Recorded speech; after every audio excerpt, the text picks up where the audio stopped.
Son las 2 de la madrugada. Alguien golpea la puerta de la casa cural y no para. Los golpes son desesperados, rápidos, como si la vida de quien está afuera dependiera de que esa puerta se abra.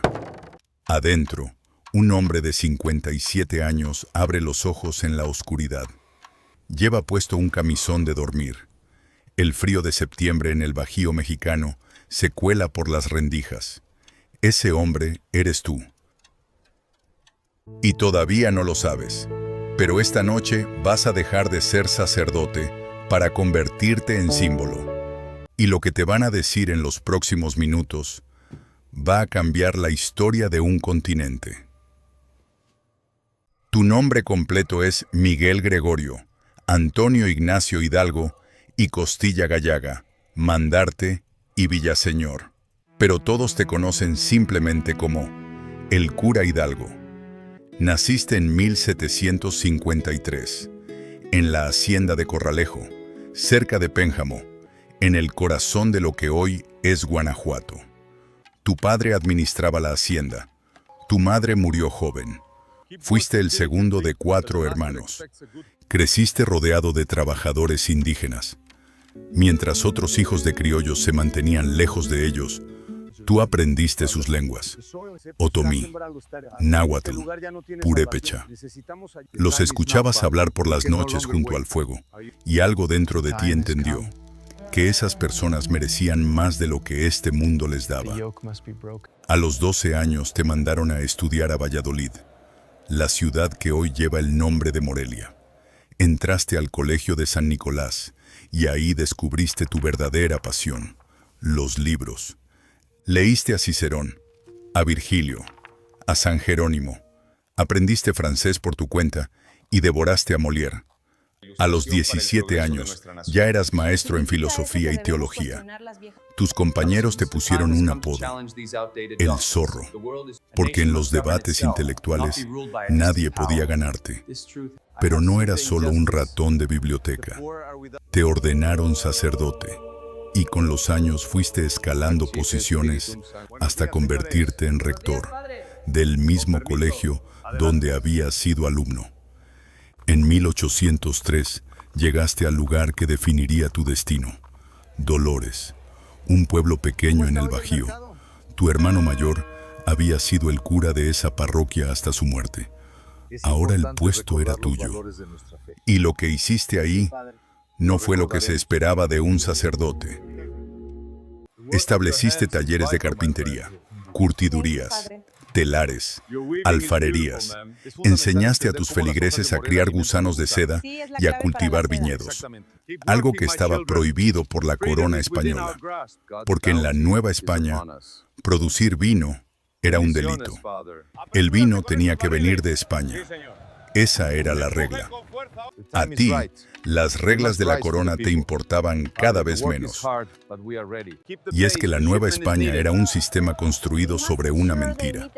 Los peninsulares, los españoles nacidos en España, controlaban todo: los puestos de poder, la iglesia, el comercio.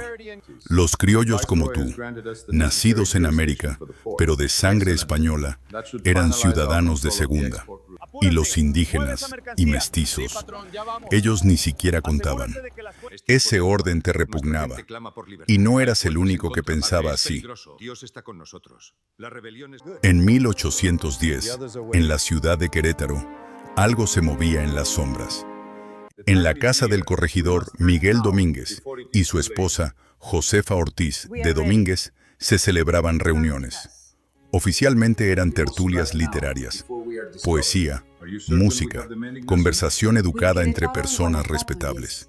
Extraoficialmente, eran juntas de conspiración. Ignacio Allende, Juan Aldama, Mariano Abasolo, Josefa Ortiz y tú, el cura de Dolores. Te habían buscado porque tenías algo que los militares no tenían: carisma, conexiones y el respeto de miles de indígenas y mestizos en todo el Bajío. Allende era militar, sabía de armas y estrategia, pero necesitaba a alguien que pudiera mover al pueblo, y ese alguien eras tú. El plan era claro: levantarse en armas, derrocar al virrey, gobernar en nombre del rey Fernando VII, que estaba preso de Napoleón en Europa. No era una independencia total, al menos no todavía. Era un primer paso. La fecha acordada era diciembre. Después se adelantó a octubre. Había tiempo para prepararse. Pero el tiempo se acabó antes de lo previsto. A principios de septiembre, la conspiración fue denunciada. Las delaciones se multiplicaron como fichas de dominó. Las autoridades encontraron armas escondidas. Empezaron los arrestos. La conspiración de Querétaro estaba descubierta. Josefa Ortiz de Domínguez lo supo. Su propio marido, el corregidor, la encerró en su habitación para evitar que avisara a los conspiradores. Pero Josefa era más astuta que las paredes que la rodeaban. Su habitación quedaba justo encima de la vivienda del alcaide Ignacio Pérez. Tenían un código: 3 golpes con el tacón en el suelo. Esa noche, los golpes resonaron. Pérez salió a caballo. Cabalgó más de 90 kilómetros en la oscuridad hasta contactar a Juan Aldama. Y Aldama no se detuvo. Siguió cabalgando hasta Dolores, hasta tu puerta. 2 de la madrugada, 16 de septiembre de 1810. Allende ya estaba en tu casa desde la noche anterior. No sabían lo grave que era la situación. Ahora sí lo saben. Aldama acaba de llegar con la noticia. La conspiración fue descubierta. Están arrestando conspiradores. Es cuestión de horas, tal vez minutos, antes de que vengan por ustedes. Allende te mira. Aldama te mira. Los dos esperan una respuesta. Y ahora tú estás ahí, parado en tu casa cural, con 57 años, un sacerdote que nunca ha empuñado un arma, un intelectual que lee a Molière y habla 6 idiomas, un hombre que cultiva viñedos prohibidos y enseña alfarería a los indígenas. Tienes 2 opciones: huir, esconderte, rezar para que no te encuentren. Tal vez sobrevivas. Tal vez puedas seguir siendo el cura de Dolores unos años más. O puedes hacer algo que nadie en 300 años de dominio español se ha atrevido a hacer. Cuentan que Hidalgo, en ese momento, dijo algo que nadie esperaba. Caballeros, somos perdidos. No hay más remedio que ir a coger gachupines. No hay duda, no hay titubeo. La decisión está tomada. Antes de salir, tomaron chocolate caliente. El frío de la madrugada en el Bajío era intenso, y lo que venía por delante necesitaba cuerpo caliente y mente clara. Alrededor de las 5 de la mañana, caminaste hacia la parroquia de Nuestra Señora de los Dolores. Subiste al campanario y tocaste la campana. No era el llamado habitual a misa. Era un repique urgente, insistente, un sonido que sacó de la cama a todo el pueblo. La gente empezó a llegar al atrio de la iglesia. Campesinos, trabajadores, indígenas, mestizos, los mismos hombres y mujeres a los que les habías enseñado a trabajar la loza, a curtir el cuero, a cultivar la tierra. Te conocían, confiaban en ti. Y ahora los estabas llamando a algo que ninguno de ellos imaginaba. Te paraste frente a ellos. El cielo apenas empezaba a clarear. Las antorchas iluminaban los rostros de cientos de personas que no entendían por qué el cura los había sacado de sus camas antes del amanecer. Y entonces hablaste. Las palabras exactas se perdieron en la historia. No hay un documento de primera mano que registre lo que dijiste. Pero los testimonios más tempranos coinciden en la esencia de tu mensaje. Señores, somos perdidos. Los franceses ya conquistaron España y vienen a conquistarnos a nosotros. Se acabó la opresión. Se acabaron los tributos. Se acabaron las gabelas. Y después ofreciste algo concreto. Medio peso al día a quienes te acompañaran a pie. 1 peso a quienes vinieran a caballo. No era solo un discurso de libertad. Era una propuesta, un contrato, el primer acto de una revolución que no tenía plan B. 600 hombres se unieron esa mañana, armados con machetes, lanzas, herramientas de labranza, algunos fusiles. No era un ejército, era un pueblo entero que había decidido dejar de arrodillarse. Antes de salir de Dolores, liberaste a los presos de la cárcel local y confiscaste las armas de la guarnición. Y en el camino, al pasar por el santuario de Atotonilco, tomaste un estandarte con la imagen de la Virgen de Guadalupe. Ese estandarte se convirtió en el símbolo del movimiento, la Virgen Morena, la madre de los indígenas, de los mestizos, de los olvidados. Y el ejército creció. En cada pueblo se sumaban más. Para cuando el movimiento llegó a Guanajuato, ya eran miles. Una marea humana que avanzaba por el Bajío con una fuerza que la corona española no había visto en 3 siglos. La toma de la Alhóndiga de Granaditas fue el primer gran choque. Lo que ocurrió ahí fue sangriento, confuso.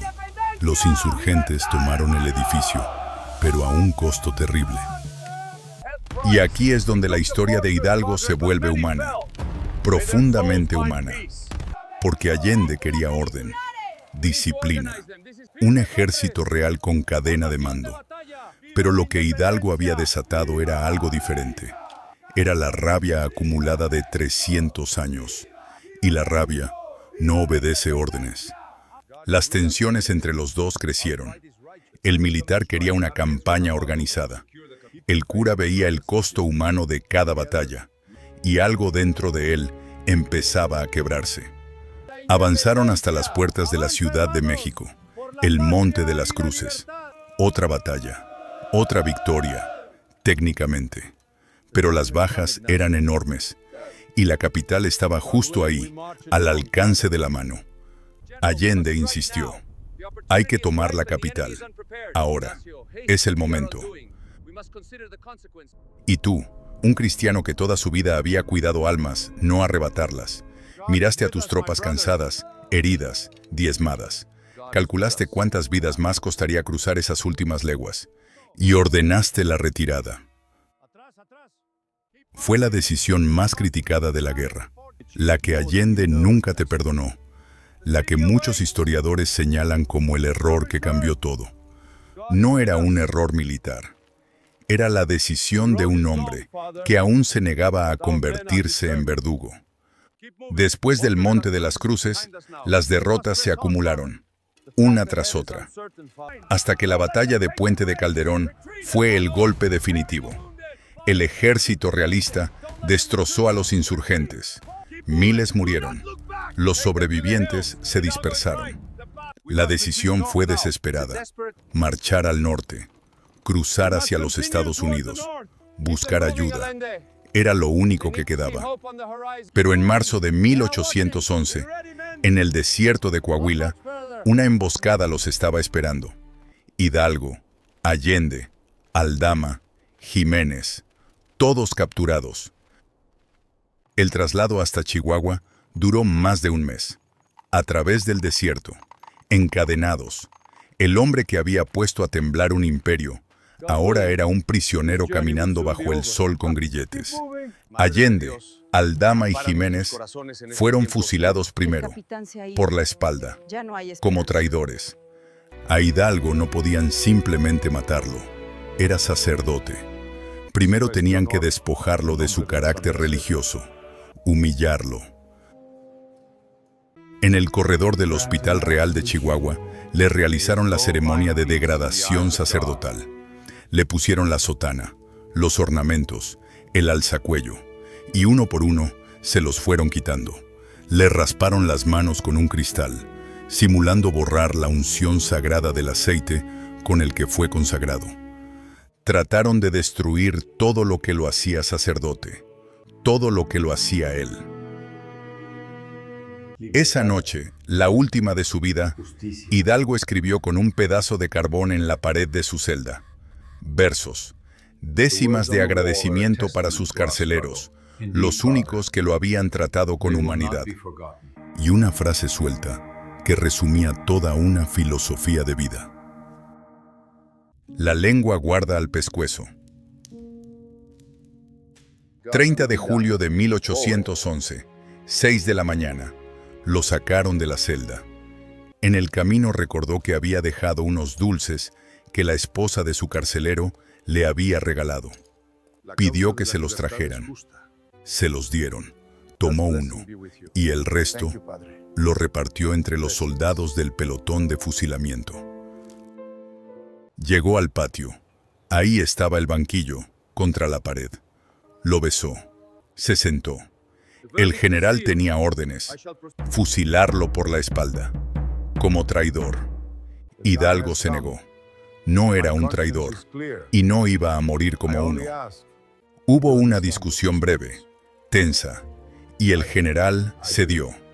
Le permitió morir de frente. Le vendaron los ojos, le ataron las piernas al banquillo y entonces puso su mano derecha sobre el pecho, justo encima del corazón, y dijo sus últimas palabras a los soldados que iban a matarlo. La mano derecha que pondré sobre mi pecho será, hijos míos, el blanco seguro a que habéis de dirigiros. Les dijo, hijos míos, a los hombres que lo iban a matar. A las 7 de la mañana, Miguel Hidalgo y Costilla, el padre de la patria de México, estaba muerto. José María Morelos tomó la lucha donde Hidalgo la dejó, y después vinieron otros, y otros. 10 años de guerra, hasta que México finalmente logró su independencia. La nueva república reconoció a Miguel Hidalgo y Costilla como el primer insurgente y padre de la patria. El estado de Hidalgo lleva su nombre. La ciudad de Dolores pasó a llamarse Dolores Hidalgo. Y esa campana, la misma que él tocó aquella madrugada de septiembre, hoy descansa sobre el balcón principal del Palacio Nacional, en el corazón de la Ciudad de México. Cada 15 de septiembre, el presidente de la República la hace sonar y repite un grito que empezó con un cura de pueblo, una madrugada fría, con un puñado de campesinos armados con machetes. Miguel Hidalgo no vivió para ver a su país libre, no vio la república que soñó, no vio la abolición de la esclavitud que él decretó, no vio nada de lo que provocó. Pero un hombre puede perder una guerra, puede perder la vida, puede perder la cabeza. Pero si enciende una idea, no muere nunca.